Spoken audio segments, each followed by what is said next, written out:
ایک شہزادہ بدصورت تھا اور اس کا قد بھی چھوٹا تھا۔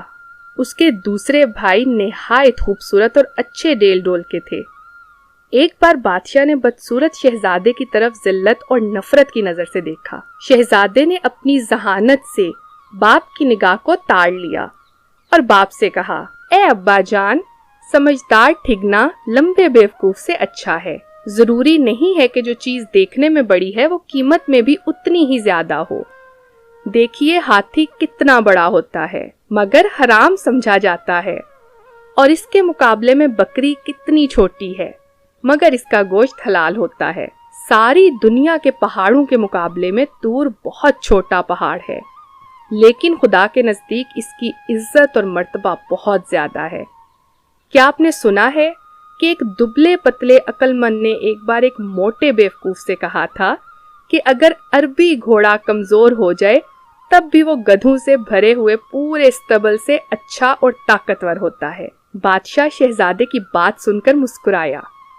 تمام امیر اور وزیر خوش ہوئے اور اس کی بات سب کو پسند آئی، لیکن شہزادے کے دوسرے بھائی اس سے جل گئے اور رنجیدہ ہو گئے۔ جب تک انسان اپنی زبان سے بات نہیں کرتا اس وقت تک اس کی اچھائیاں اور برائیاں ڈھکی چھپی رہتی ہیں۔ اسی زمانے میں بادشاہ کو ایک زبردست دشمن کا سامنا کرنا پڑا۔ جب دونوں طرف کی فوجیں آمنے سامنے آئیں اور لڑائی شروع کرنے کا ارادہ کیا تو سب سے پہلے جو شخص لڑنے کے لیے میدان میں نکلا وہی بدصورت شہزادہ تھا، اور اس نے پکار کر کہا، میں وہ آدمی نہیں ہوں کہ تم لڑائی کے دن میری پیٹھ دیکھ سکو۔ میں ایسا بہادر ہوں کہ تم میرا سر خاک میں اور خون میں لتھڑا ہوا دیکھو گے۔ یعنی میں دشمن سے لڑتے لڑتے جان دے دوں گا مگر ہمت نہ ہاروں گا۔ جو لوگ خواہ مخواہ لڑائی پر آمادہ ہوتے ہیں وہ خود اپنے خون سے کھیلتے ہیں، یعنی مفت جان گواتے ہیں، اور جو لڑائی کے میدان سے بھاگ جاتے ہیں وہ پوری فوج کے خون سے کھیلتے ہیں۔ یہ کہہ کر شہزادے نے دشمن کی فوج پر بہت سخت حملہ کیا اور کئی بڑے بڑے بہادروں کو قتل کر دیا۔ جب باپ کے سامنے آیا تو آداب بجا لایا اور کہا، ابا جان، آپ نے میرے دبلے پتلے کمزور جسم کو ذلت کی نگاہ سے دیکھا اور ہرگز میرے ہنر کی قیمت کو نہ سمجھا۔ آپ کو معلوم ہونا چاہیے کہ پتلی کمر والا گھوڑا ہی لڑائی کے میدان میں کام آتا ہے۔ آرام اور آسائش میں پلا ہوا موٹا تازہ بیل کام نہیں آ سکتا۔ کہتے ہیں دشمن کی فوج بہت زیادہ تھی اور شہزادے کی طرف سپاہیوں کی تعداد بہت کم تھی۔ کچھ نے بھاگنے کا ارادہ کیا۔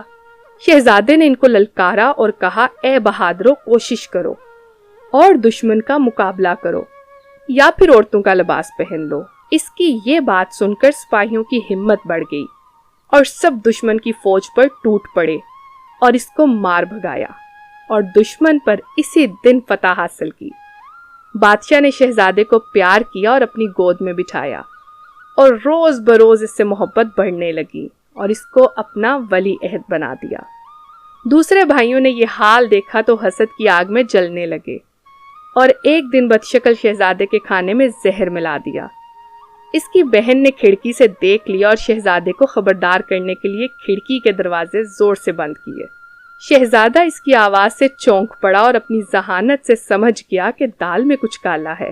کھانا چھوڑ دیا اور کہنے لگا، یہ تو نہیں ہو سکتا کہ بے ہنر لوگ زندہ رہیں اور ہنر مند مر جائیں۔ اگر ہم دنیا سے ختم ہو جائیں تب بھی کوئی شخص الو کے سائے میں آنا پسند نہ کرے گا۔ باپ کو اس واقعے کی اطلاع دی گئی تو اس نے شہزادے کے سب بھائیوں کو بلایا، ان کو مناسب سزا دی۔ اس کے بعد ہر ایک کو اپنے ملک کا ایک ایک حصہ دے دیا تاکہ آپس میں جھگڑا فساد نہ کریں۔ اس طرح یہ فتنہ اور فساد ختم ہوا۔